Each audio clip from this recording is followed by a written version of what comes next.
성경 읽어주는 남자입니다.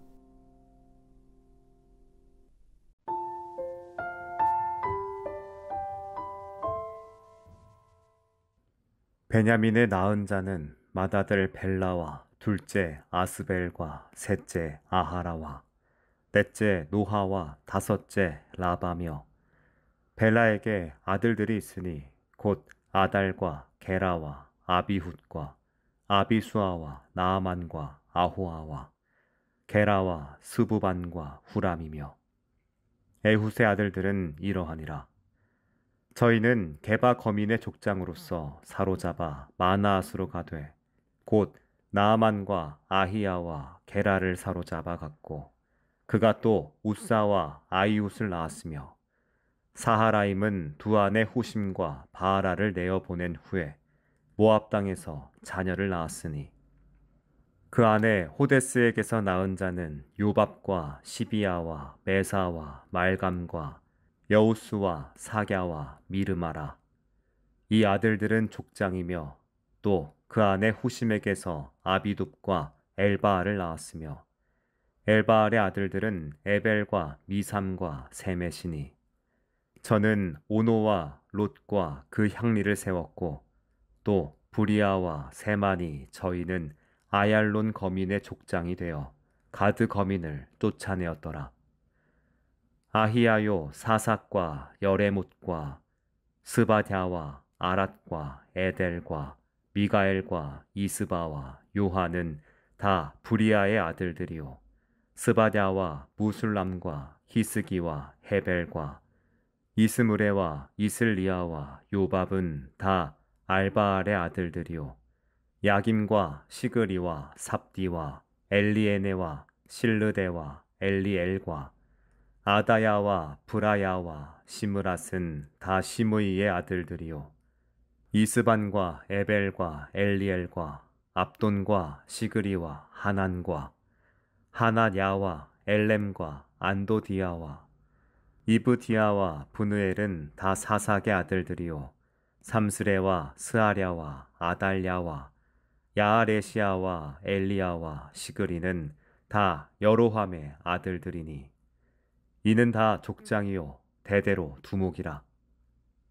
예루살렘에 거하였더라. 기브온의 조상 여이엘은 기브온에 거하였으니 그 아내의 이름은 마아가며, 장자는 압돈이요 다음은 술과 기스와 바알과 나답과 그돌과 아히오와 세겔이며, 미글롯은 시므아를 낳았으며, 이 무리가 그 형제로 더불어 서로 대하여 예루살렘에 거하였더라. 넬은 기스를 낳았고, 기스는 사울을 낳았고, 사울은 요나단과 말기수아와 아비나답과 에스바알을 낳았으며, 요나단의 아들은 무립바알이라. 무립바알이 미가를 낳았고, 미가의 아들들은 비돈과 멜렉과 다레아와 아하스며, 아하스는 여호앗다를 낳았고, 여호앗다는 알레멕과 아스마웻과 시므리를 낳았고, 시므리는 모사를 낳았고, 모사는 비느아를 낳았으며, 비느아의 아들은 라바요, 그 아들은 엘르아사요, 그 아들은 아셀이며, 아셀에게 6 아들이 있어 그 이름이 이러하니, 아스리감과 보그루와 아스마엘과 스아랴와 오바댜와 하나니라. 아셀의 모든 아들이 이러하며, 그 아우 에색의 아들은 이러하니, 그 장자는 울람이요, 둘째는 여우스요, 셋째는 엘리벨렛이며, 울람의 아들은 다 큰 용사요 활을 잘 쏘는 자라. 아들과 손자가 많아 모두 150인이었더라. 베냐민의 자손들은 이러하였더라.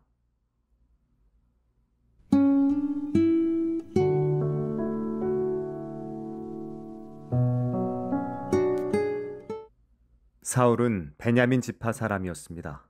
그는 이스라엘 역사에서 한때 가장 높이 올라갔지만 결국 가장 비극적인 종말을 맞이한 인물로 기억됩니다. 역대상 8장은 그 사울이 속한 베냐민 지파의 여러 가문을 소개합니다.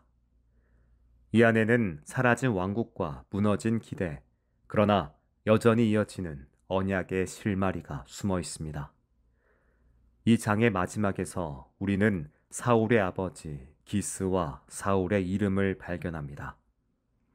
하나님께서 어떻게 왕이라는 제도를 허락하셨으며 그것이 인간의 욕망에 의해 세워질 때 얼마나 위험할 수 있는지를 보여주는 신학적 단초를 보여주는 본문입니다. 사울은 하나님보다 백성의 소리를 따랐고 왕자를 지키기 위해 점점 더 하나님의 뜻과 멀어졌습니다. 그러나 베냐민 지파 자체는 완전히 버림받지 않았습니다. 역대기 기자는 이 지파의 이름들을 다시 불러냅니다. 이름이 기억된다는 것은 회복의 가능성이 있다는 겁니다.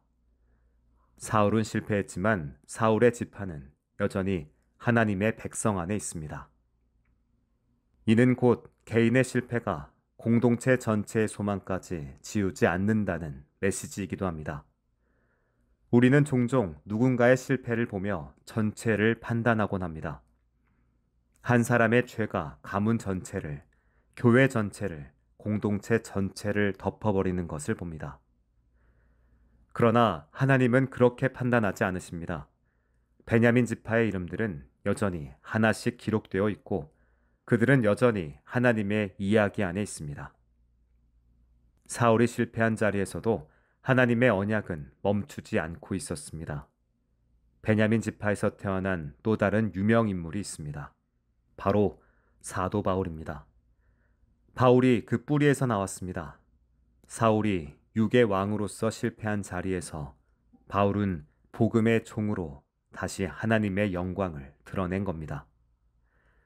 하나님은 사라진 줄만 알았던 줄기에서도 새싹을 틔우십니다. 이것이 하나님의 은혜입니다. 우리가 반복하는 무수한 실수에도 불구하고 하나님은 새로운 출발을 준비하십니다. 사울의 그림자가 길게 드리운 그 지파에서 결국은 복음을 들고 세상을 향해 나아간 바울이 나왔다는 사실은 우리에게 놀라운 희망이 됩니다. 하나님은 한 번도 포기하지 않으십니다. 무너진 자리 위에도 여전히 생명의 역사를 이어가십니다. 우리는 때로 우리 자신을 사울처럼 느낍니다. 하나님의 뜻을 알면서도 외면하고 사람들의 인정이나 눈치를 더 의식할 때 우리는 사울의 그림자 아래 머물게 됩니다. 그러나 기억하십시오. 하나님은 그런 자리에서도 베냐민 지파의 이름을 부르셨고 사도 바울을 통해 다시 복음의 길을 열어가셨습니다. 그러므로 우리가 어떤 실패를 경험했든 그것이 하나님의 기억에서 지워지는 이유가 될 수 없습니다. 오히려 하나님은 그 실패를 기도의 동력으로 회복의 밑거름으로 바꾸십니다. 하나님의 역사는 사람의 능력으로 이루어지지 않고 당신의 기억과 은혜 안에서 계속됩니다. 오늘 우리의 이름도 마찬가지입니다. 실패로 점철된 하루라도 하나님은 거기에서 다시 구원의 서사를 쓰기 시작하십니다. 중요한 건 우리가 하나님의 언약 안에 있다는 사실입니다. 하나님은 기억하시고 불러내시고 다시 세우십니다. 그러니 낙심하지 마십시오. 이름이 기록된다는 건 여전히 하나님께서 우리 삶을 써내려가고 계시다는 뜻입니다. 기도하겠습니다. 주님, 실패의 흔적 속에서도 제 이름을 지우지 않으시고 언약의 이야기로 다시 써가시는 주님의 은혜를 붙들게 하소서. 아멘.